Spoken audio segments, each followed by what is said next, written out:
Coming up on Cannabis Coast to Coast News this week, the historic devastation of the wildfires in California and in Los Angeles has hit the cannabis industry hard, but relief efforts are starting. Dina Nagib has our report from the Golden State. And the DEA just can't do anything right when it comes to the rescheduling process, and now there's a movement to take that responsibility away from the federal agency because of some backhanded agreements with prohibitionists. But at least a pro-cannabis media friend named Marianne McNabb will get a chance to testify if and when the DEA resumes their hearings. DoorDash isn't just available for food delivery in some states. You can use that service now to deliver your THC-infused beverages and CBD products. And did New Jersey get their cannabis legal market rollout right? There are now 47% of social equity applicants running legal cannabis dispensaries in that garden state. All that and state-by-state cannabis reports on Cannabis Coast to Coast News with Alaina Pinto. Next.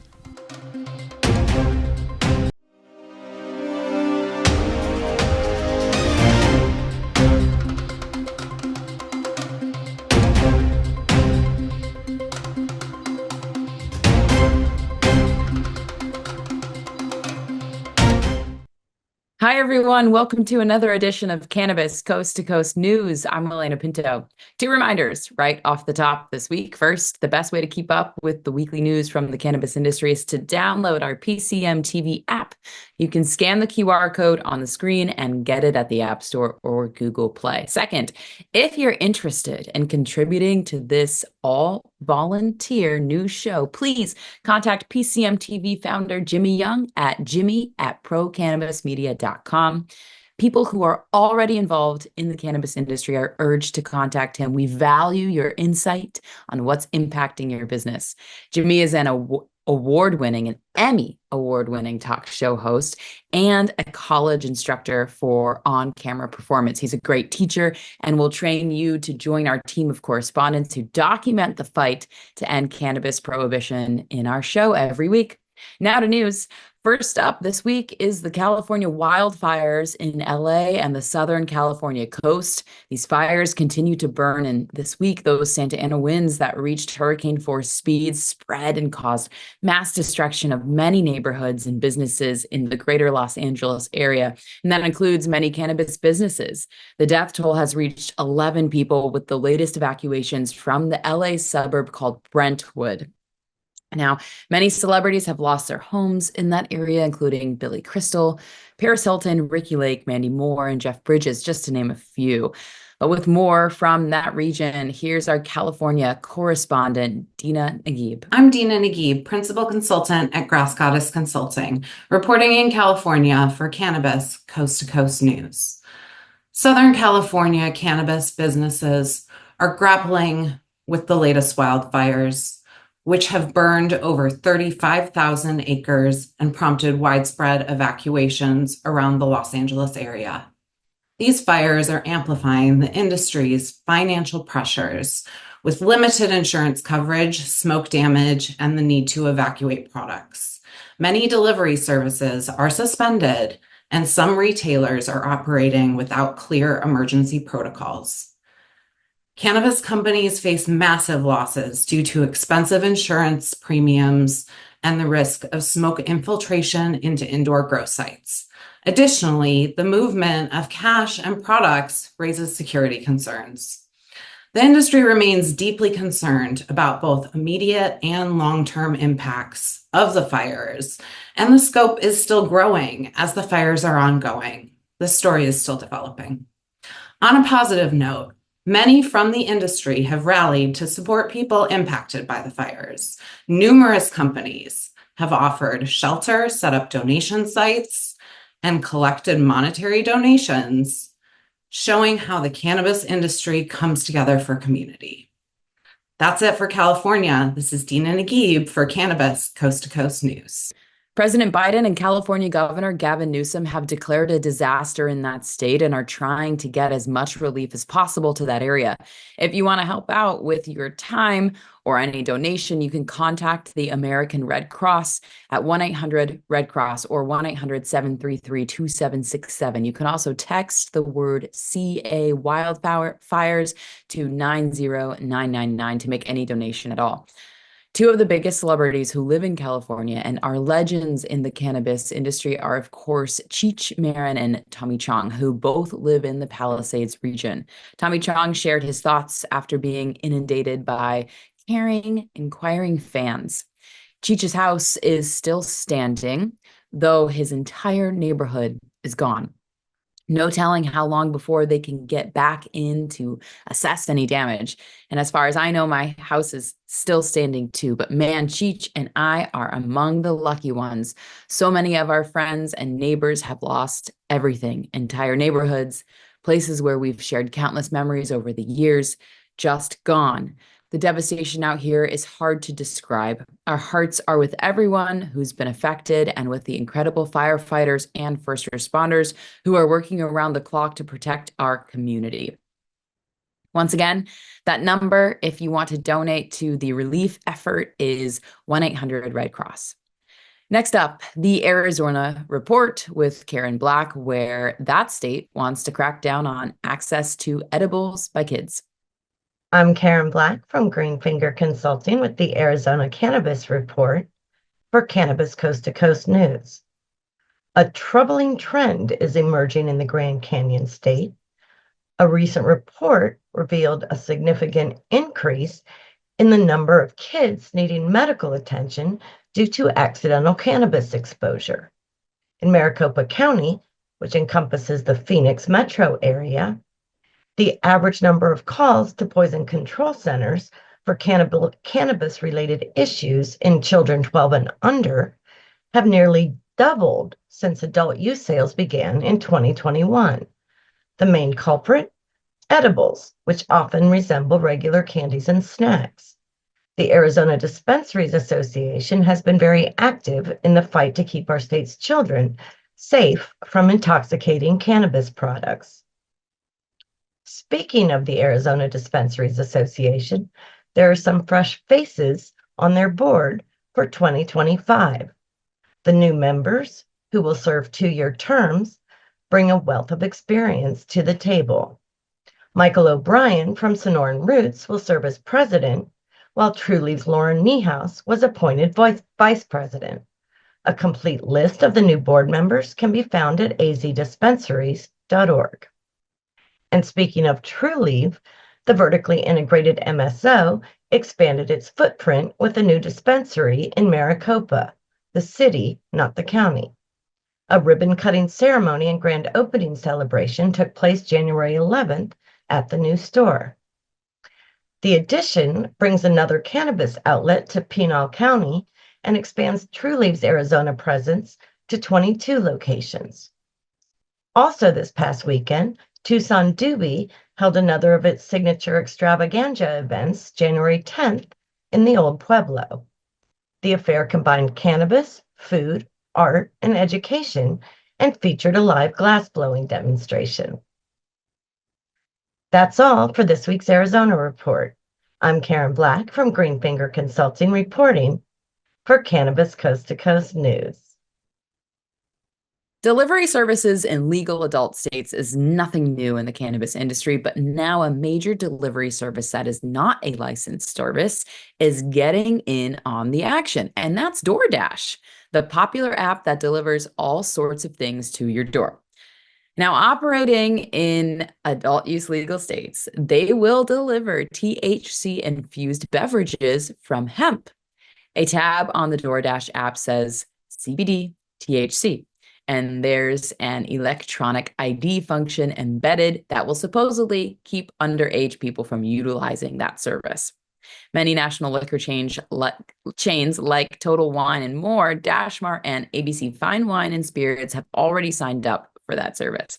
It's doubtful that the service will be available in many states that already ban Delta-8 products, and that includes Virginia, where Joe Parsons tells us about a recent 4th Federal Court of Appeals decision in regards to those Delta-8 products. Joe.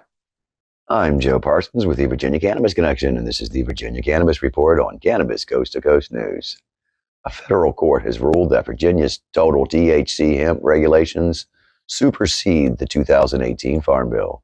The U.S. Fourth Circuit Court of Appeals ruled on January 7th that Virginia's restrictions that went into effect in July of 2023 don't violate federal law. The Senate bill that became effective and stated that hemp products and industrial hemp products can contain no more than 0.03 in total THC. That factors in THCA and any other form of THC. Virginia's hot hemp market has been in limbo awaiting the outcome of this decision. These restrictions collide with the 2018 Farm Bill that defines hemp as having no more than 0.3 Delta 9 THC on a dry weight basis. The Farm Bill omits the total THC standard. It also only relates to hemp that has been tested in the field within 30 days of harvest, rather than in finished products. That pretty much destroys the entire hot hemp product industry that has been the only alternative for adult users who don't wish to lose their rights to bear arms and become a medical patient just to purchase cannabis legally. It also promotes pop-up events and legacy activity by not giving the responsible adults of the Commonwealth a safe and fair cannabis retail market. That industry that passed and went into law in 2021 has been stalled by Governor Glenn Youngkin since he took office. This decision by the Fourth Circuit Court of Appeals further keeps control in the hands of medical providers and less in the hands of adult consumers. Judge A. Marvin Quattlebaum Jr. wrote in his decision, "Under federal principles engineered into the Constitution, states retain the power to regulate matters of health and safety." The court ruling made clear that the 2018 Farm Bill says nothing about the state's ability to regulate the sale of hemp products within their borders. So in short, the ruling keeps the current bans active, affecting $1 million industry and the only current legal alternative for recreational use in the Commonwealth. Many companies, including Virginia-based operator Nova Hemp, have had over 95% of their products banned due to this law. Until the foundation is laid for an actual retail adult use market in Virginia, there will be a large demand for these products, and the legacy market will continue to thrive. I'll be watching this one closely for updates, as I'm sure this is not the end to this story. Well, that's going to do it from the Virginia Cannabis Connection and reporting from Cannabis Coast to Coast News. I'm Joe Parsons. Until next time, stay lifted. New York State hit the 1 billion mark in sales this past year, but that state continues to have issues with product tracking and illegal operations. Pam Chmiel from The Other magazine and the Mary Jane podcast has this week's Empire State Cannabis Report. This is Coast to Coast Cannabis News. I'm Pam Chmiel reporting from New York. The New York cannabis industry hit nearly $1 billion in revenue last year and $64 million in tax revenue in a state of 20 million people. New York regulators promise there will be over 600 dispensaries open by the end of this year.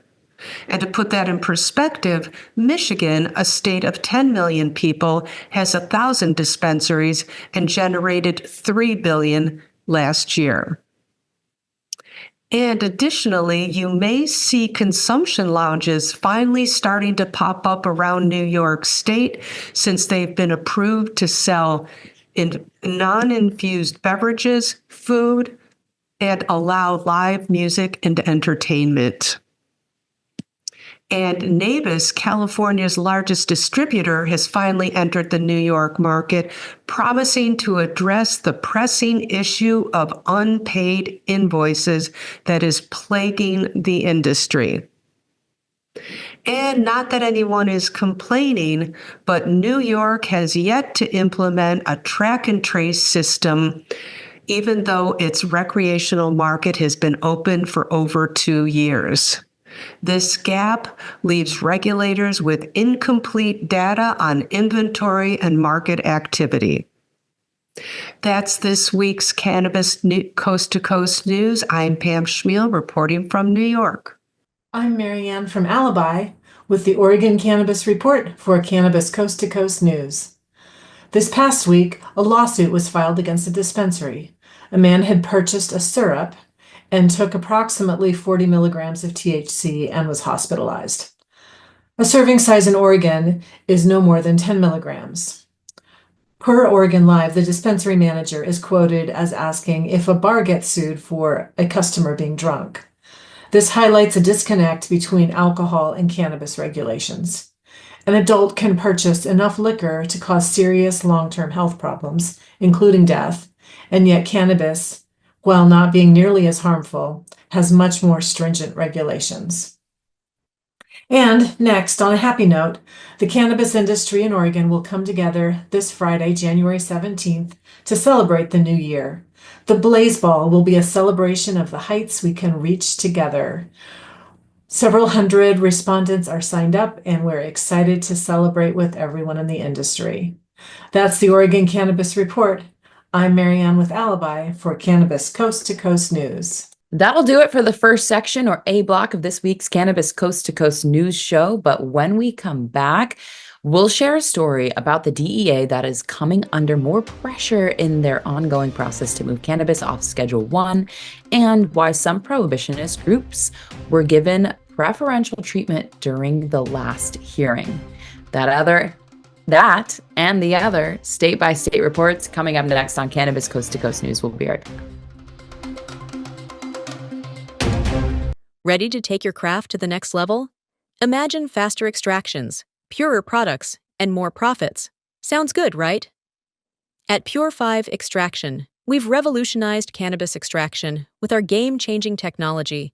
No solvents, no heat, just the cleanest, most natural process on the market. Whether you're a boutique grower or a large-scale operation, Pure 5 has the tools to elevate your business worldwide. Visit pure5extraction.com today. Pure 5 Extraction, because your plants deserve the best.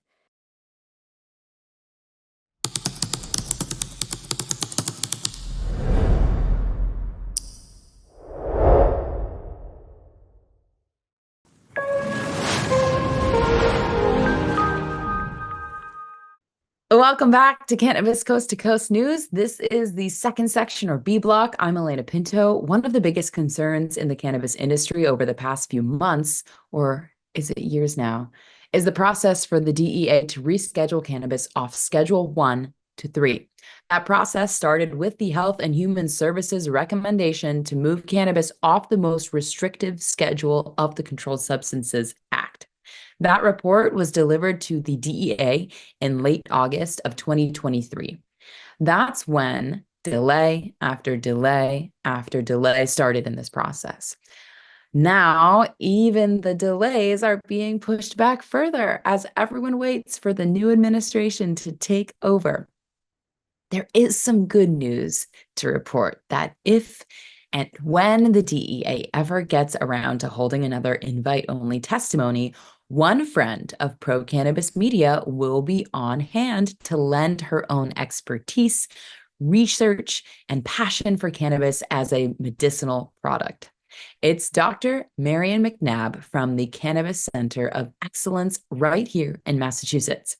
McNabb has been named as one of 24 expert witnesses in the next round of hearings between January 21st and March 6th. Federal Administrative Law Judge John J. Mulroney extended the invitation to another Bay State advocate this week, Ellen Brown, who personally invited Marianne this week. It's at the end of those hearings that Mulroney is expected to issue a non-binding decision to the DEA supporting or rejecting President Biden's administration ask to move cannabis to Schedule 3. McNabb will be one of the 24 invited experts who are considered pro-cannabis. 15 of those experts are for the rescheduling, if not descheduling the plant medicine. Okay, it's a good thing, we hope. Now, in the same week this was happening, the DEA, though, has come under fire by many advocates who feel that they have been favoring testimonies from more prohibitionists than advocates. That same law judge, John J. Mulroney, had a busy week asking the DEA to respond to that charge this week. There are now allegations that the DEA gave prohibitionists preferential treatment in these hearings, contrary to the directives put forth by President Biden's administration. So now you know why we use the term cannabis standard time. 1 step forward and 2 steps backward in order to delay making any moves at all. In the meantime, more and more dispensaries are going out of business. Access to banks is denied regularly, and many employees are losing their jobs, and farms are shutting down. It sounds like it might be a good time to check in with one of the nation's first states to legalize adult use sales, Colorado. Here's Xavier Jaillet. I'm Xavier Jaillet, chairman of the Colorado chapter of the Cannabis Chamber of Commerce and a non-legal consultant with the McDonald Hopkins law firm. The news cycle this week in Colorado has been relatively slow, so I thought this would be a great opportunity here at the start of the year to draw attention to opportunities for networking, business development, and mingling with like-minded professionals in the Colorado cannabis industry. There are 3 regularly recurring networking events that I want to draw your attention to. The first of those is hosted by the Cannabis Industry Associates. They occur on a monthly basis, typically on a Wednesday, and right at happy hour time. So it's a perfect opportunity as you're coming off of work to go out, have a drink, and potentially find some like-minded folks. The second opportunity I want to draw attention to is a regularly monthly occurring happy hour hosted by Alaina Consulting. Alaina Consulting is one of the leading GMP and operational consulting firms in the cannabis industry, and they have a strong presence here in Colorado, and they offer that presence by hosting these regular events. Location changes month by month, but the events are typically co-hosted with another cannabis-related firm, and it's really a great way to find 50 to 100 people and, again, network and develop that business. And the final opportunity I want to draw attention to, I would be remiss not to mention this, is the monthly happy hour hosted by the Cannabis Chamber of Commerce. These typically occur on the last Wednesday of every month at a rotating host of locations, and again, offer a great opportunity for you to go and find other people that are working in the cannabis industry, other business owners, and develop business, create opportunities, and generally celebrate your successes. That's the Colorado Cannabis Report for this week. I'm Xavier Jaillet, reporting for Cannabis Coast to Coast News. It's been a pretty busy week north of the border in Canada. First, their Prime Minister Justin Trudeau announces he's resigning as soon as his Liberal Party can elect a new leader. Then President-elect Donald Trump decides that Canada would make a great 51st state. But needless to say, that did not go over well with Canadians. Here's our own Canadian correspondent, Debi Facey. This is Debi Facey with the Canadian Coast to Coast Cannabis News.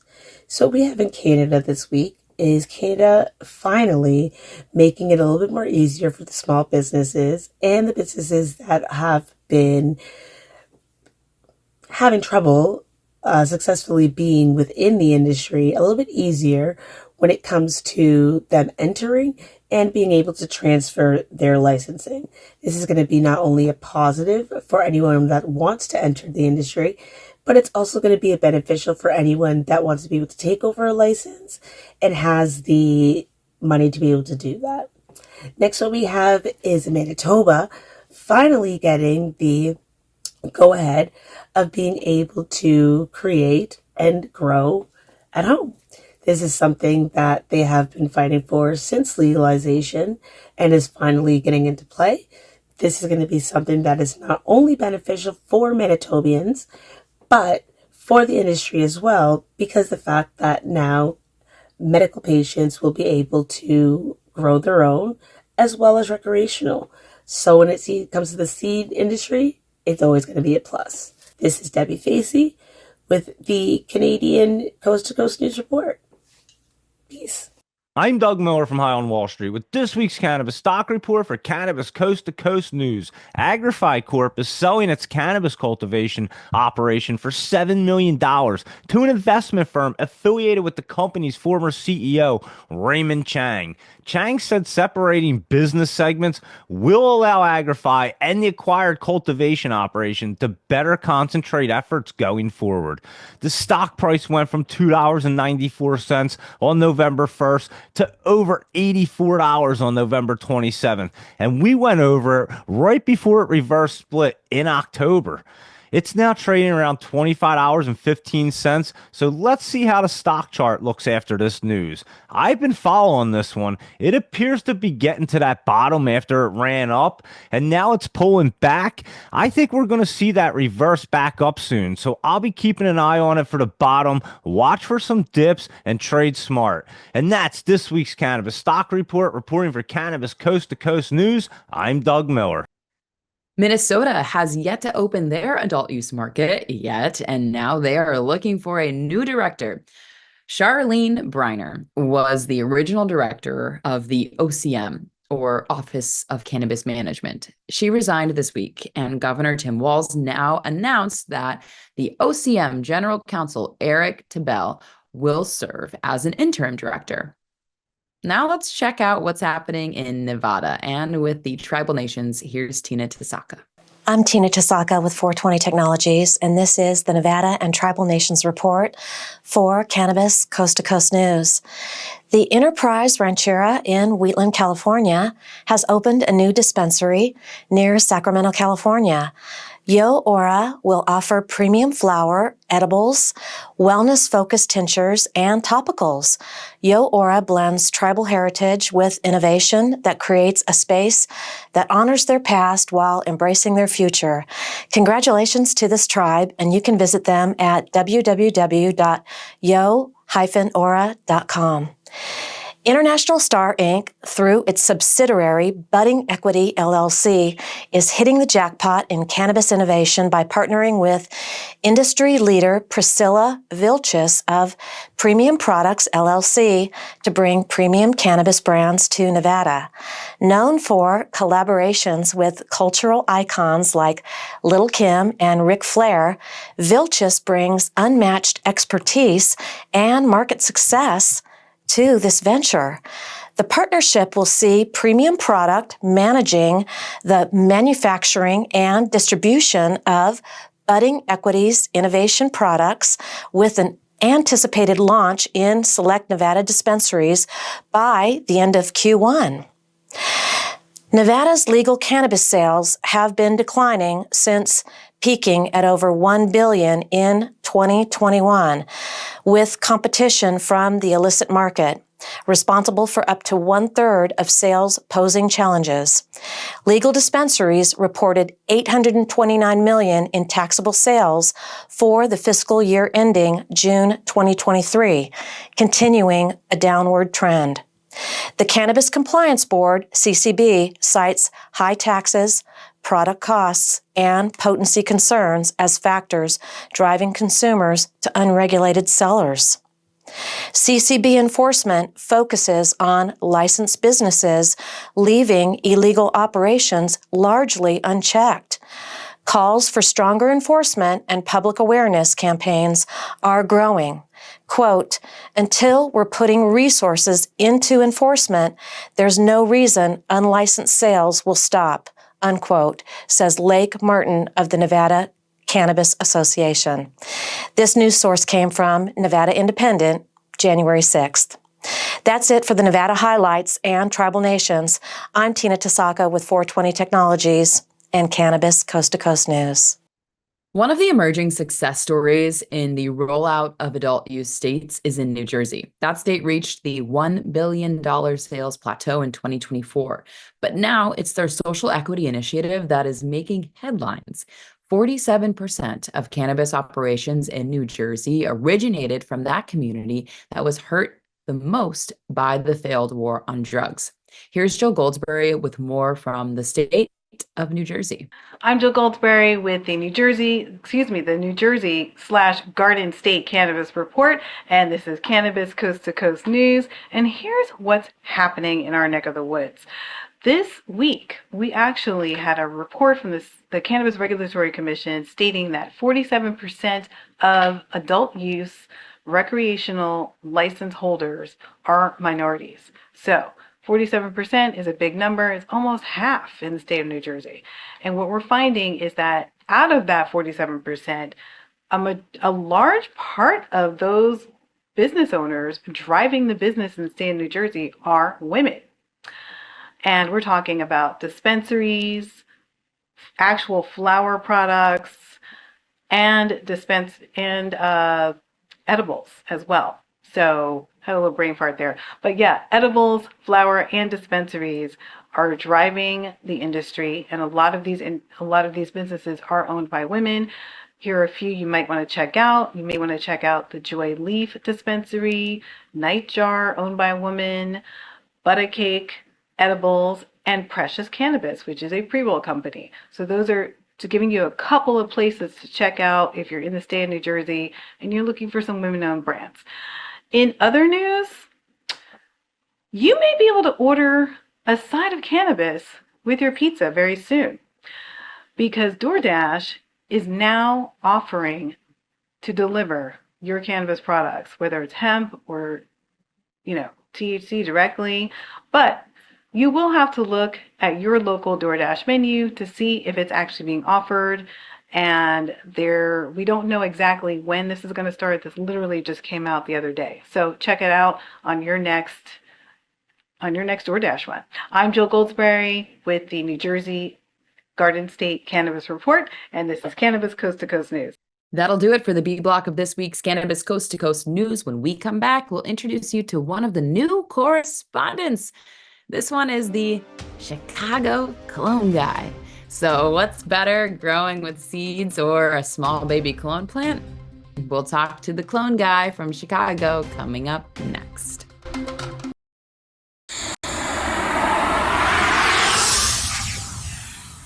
It's a whole new world of weed out there, isn't it? Everyone is learning new ways to titrate, ingest, consume, imbibe, and engage with this plant medicine we call cannabis. Now, let me tell you my cannabis story. I've had 4 major surgeries in the past 23 years and suffer from osteoarthritis with a variety of metal parts in my body and one on deck. Now, thanks to those chronic pain issues, I've been a medical patient in Massachusetts for almost 10 years now. I remember my first trip to a dispensary just outside of Boston, and I told the bud tender I didn't want to smoke it anymore. So I tried edibles, then tinctures, then vaping, and now if I'm going to smoke, I only use the Weegits filtration system. What? The Weegits.com, Weegits, that's weed, W-E-E-D, G-E-T-S.com, is where you'll find the planet's coolest product that cools the smoke from everyone's favorite flower. The guy that started this was a pretty good medical device manufacturer, and he created this maze pipe that cools the smoking process from 1300 degrees Fahrenheit upon inflammation down to just 90 degrees when it reaches your mouth. That's right, 1300 down to 90. That's why this maze pipe is amazing.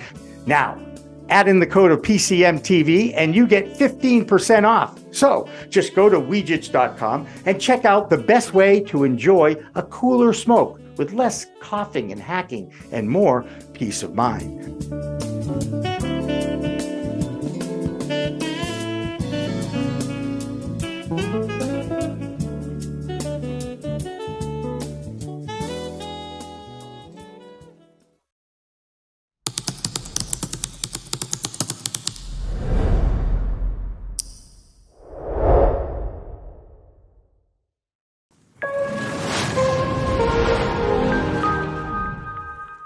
Welcome back to the C Block, or last section of Cannabis Coast to Coast News this week. I'm Alaina Pinto. You could call this section the Midwest Roundup, with Michigan, Ohio, and Illinois reports. Each one of those states are in different life stages of their legal adult use cannabis rollout. Michigan is the most mature market with a vibrant base that continues to grow. Growing pains continue in all 3, but Michigan continues to sell more cannabis per resident than most states. The second most is not the number 1 total revenue state of California, but Alaska. That's right. The 49th state in the union has been able to achieve that because of fewer full-time residents and a large group of sales coming from tourism. Still, Michigan is becoming a model for other states to follow. With more from Michigan, here's Amie Carter. I'm Amie Carter with Michigan Weedsters, bringing you this week's Cannabis Coast to Coast news. In Michigan, several important bills failed at the end of last year's session. A promising push to merge the declining medical marijuana market with adult use cannabis fell short of advancing. Additionally, efforts to establish a statewide marijuana reference testing laboratory hit a snag, as House Bill 5529 could not secure a full House vote. Another setback occurred with Jaden's Law, which was introduced for the third time in September 2023, but also died during last month's chaotic session. If passed, Michigan would have become the 11th state to allow pediatric patients access to medical cannabis while at school. For more information about Jaden's Law, visit jadenslaw.com. On a lighter note, the entire state is rallying behind our Detroit Lions as they head to the playoffs. In support, the Detroit Police Department has announced that officers can now wear Detroit Lions hats while on duty. So keep an eye out for our officers sporting those hats as we cheer for playoff glory. I am Amie Carter with Michigan Weedsters, and that's your Cannabis Coast to Coast news. New Frontier Data has released their annual look at the cannabis industry, and there were some interesting findings. 47% of all Americans have actually tried cannabis at least once in their lives. 88% are now supporting legalization. Tax revenue driven by cannabis sales has grown to $20 billion, double the amount for alcohol. Cannabis is also used daily, more than alcohol now in the United States. And how about this one? On gender, 1 in 3 women over 21 consume cannabis, and that trend is also reflected in management positions, which continue to grow faster among women than men. The last state to go adult use legal this past year is Ohio. Considering that state's opening day for sales was only 5 months ago, the future is bright, with $242 million sold during that time. 2025 should see more growth and some changes that could include that state's legislature banning all Delta 8 hemp-derived products. The Ohio Cannabis Report is sponsored by Yellow Labs, available in 40 dispensaries in that state. With more from the Buckeye State, here's Christina Brisson and a word from betterways2thc.com. Around Columbus, Sophia is a beacon of sensuality who embraces her sensuality and desires. Seeking to enhance intimacy, she tries Yellow Labs' TDHC Libido Mist. The mist ignites passion, awakening desires, and fostering authentic connections. Empowered by its effects, she embarks on a journey of exploration and intimacy. THC Libido Mist serves as a catalyst, kindling desire and intimacy.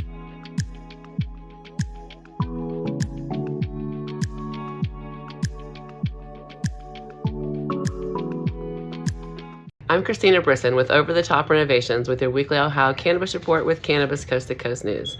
In 2024, fatal traffic crashes linked to cannabis fell 30%. And then the fight continues for more cities in and around Ohio. Grove City, who had an approved location and dispensary license set up, is now being vetoed by the mayor because now they've decided to not allow dispensaries within 500 feet of homes, and the new location was within 400 feet. That's all I have for you this week. I am Christina Brisson with Over the Top Renovations with your Ohio Weekly Cannabis Report with Cannabis Coast to Coast News. While our news team continues to grow, we are always looking to train other state correspondents to join our documentation of the fight to end cannabis prohibition. If you are interested in that, contact us at info@procannabismedia.com. PCMTV founder Jimmy Young will help train you and help you become a better communicator and be more comfortable speaking on camera and in the public. With that in mind, we welcome the newest member to our team from Illinois, the Chicago clone guy. He prefers not to share his last name at this time, so we'll just call him Mark, the Chicago clone guy. Here's his first report. What's up, everyone? This is Mark, the Chicago clone guy, and this is my cat, Bird, and this is the Illinois Cannabis Report for Cannabis Coast to Coast News. Thanks for tuning in. The big topics lately have been THCA, also known as intoxicated hemp. The state is trying to regulate the product more, and the local businesses are trying to fight that, because if the state has their way, the local businesses are going to lose access to about 95% of their products. And they've been operating since about 2018, utilizing the Farm Bill. So luckily, the Illinois Hemp Growers Association organized, very efficiently I might add, at the state capitol to help prevent this from happening. Rachel Berry's been leading that way. Congratulations to Rachel Berry and the Illinois Hemp Growers Association for blocking this round of extra regulation. Now they have to get ready for June when the state reconvenes to actually vote again to try to regulate the product more. We'll see what happens. But if you want to get more information on that, you can go to ihga.com. Rachel Berry's leading that. More news in the hemp industry is in downtown Chicago, which is also good news, is that the Salt Shed, which is a live venue bar, indoor-outdoor facility, is starting to serve hemp THC-infused beverages. That's great news. They're going to be serving specifically the brand called Senorita THC hemp-infused beverages at 145 different venues throughout 20 and 25. So we're really happy about that. If you're in Chicago, go check out the Salt Shed, check out a band, check out some live music, and enjoy a THC-infused hemp beverage. But that will do it for this week's Illinois Cannabis Report. I'm Mark, the Chicago Clone Guy, with Cannabis Coast to Coast News. And finally, a few more factoids from the New Frontier Data's 2024 year in review. How about the top 5 reasons people consume cannabis? Relaxation and stress relief are the top 2 reasons, but reducing anxiety and pain management are close behind. The last 2 reasons are related to sleep improvement. I agree. There is one other reason regular consumers enjoy their weed, and believe it or not, it's exercise. 14% of Americans use the plant to help with that. Science has proven it can increase your heart rate, so it shouldn't surprise regular consumers who know it can get your blood flowing, which helps in all sorts of physical activities, including sex. Something to think about with Valentine's Day just 1 month away. That's this week's Cannabis Coast to Coast News. I'm Alaina Pinto. Remember, it's a whole new world of weed out there. Consume responsibly, and we'll see you next time. I think I messed up. Did you know there's a place that covers all the cannabis news you need? Welcome to Pro Cannabis Media, your go-to for all things cannabis. PCM is the CNBC of weed, bringing you the latest news and talk shows with a twist. We've got 16 state correspondents and multimedia journalists from around the US and Canada. Hey everybody, it's Brandon Jones with Big Green Distribution with the Missouri Cannabis Report. I'm Karen Black from Green Finger Consulting with the Arizona Cannabis Report. I'm Amie Carter from Michigan Weedsters. Andrew Behringer here reporting from Washington, D.C. Debi Facey with the Canadian Toke of the Week. It all started back in 2018 when founder Jimmy Young kicked off the In the Weeds podcast. His mission? Documenting the fight to end cannabis prohibition. Fast forward to today and we've got Cannabis Coast to Coast with Alaina Pinto, delivering the nation's only TV-style cannabis news show. Hi, everyone. Welcome to another edition of Cannabis Coast to Coast, PCM TV's weekly roundup of industry news from California to New York. I'm Alaina Pinto. As of August 2024, PCM has racked up over 1.2 million views and 14.5 million impressions on our YouTube channel. With 15,000 subscribers and growing, our reach is spreading like wildfire. PCM's website, YouTube, Rumble, Discord, Roku, Twitch, Spotify, iHeartRadio, Apple Podcasts, and even our very own PCM TV app. Get your cannabis news fix with Pro Cannabis Media. We're here to keep you informed and entertained. Stay tuned and stay lifted.